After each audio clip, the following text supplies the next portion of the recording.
কারক পড়তে গেলে আমাদের সবারই কিন্তু কনফিউশন তৈরি হয়। তো আজকে ওইরকম একটা কনফিউশন নিয়ে কথা বলবো। ভিডিওটা শেষ পর্যন্ত দেখতে থাকো। যেমন কর্তৃকারক আমরা কিভাবে বের করি, কে বা কাকে দ্বারা, মানে ক্রিয়াকে যদি আমরা কে বা কাকে দ্বারা প্রশ্ন করি তাহলে কিন্তু হচ্ছে আমরা কর্তৃকারক পাচ্ছি।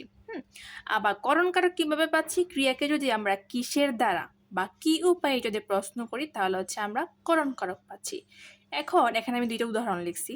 অর্থ অনর্থ ঘটায়, অর্থে অনর্থ ঘটায়, দুইটা সেম বাক্য, শুধু এখানে একটু ডিফারেন্স আছে।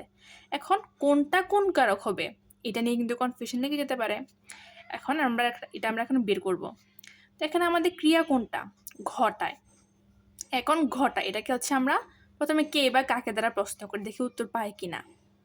যেমন আমি যদি কোশ্চেন করি কে ঘটায় বা কে অনর্থ ঘটাচ্ছে, এখানে অর্থ অনর্থ ঘটাচ্ছে, তাহলে আমরা উত্তরটা পেয়ে গিয়েছি। তাহলে এখানে আমার কি কারক হবে, এটা হচ্ছে আমার কর্তৃকারক হবে। এখন এটাতে আসি, এখানেও হচ্ছে ক্রিয়া আমার ঘটায়। এখন আমি যদি কে বা কাকে দ্বারা প্রশ্ন করি আমি কিন্তু উত্তর পাচ্ছি না, কারণ আমি যদি বলি কে অনর্থ ঘটায় অর্থে, এটা কিন্তু হচ্ছে না। এখন আমি যদি বলি কিসের দ্বারা অনর্থ ঘটাচ্ছে বা কি উপায়ে অনর্থ ঘটাচ্ছে, তার মানে এখানে অর্থে অনর্থ ঘটাচ্ছে, তাহলে আমরা আনসারটা পেয়ে গিয়েছি। তাহলে এটা হচ্ছে আমার করণকারক হবে।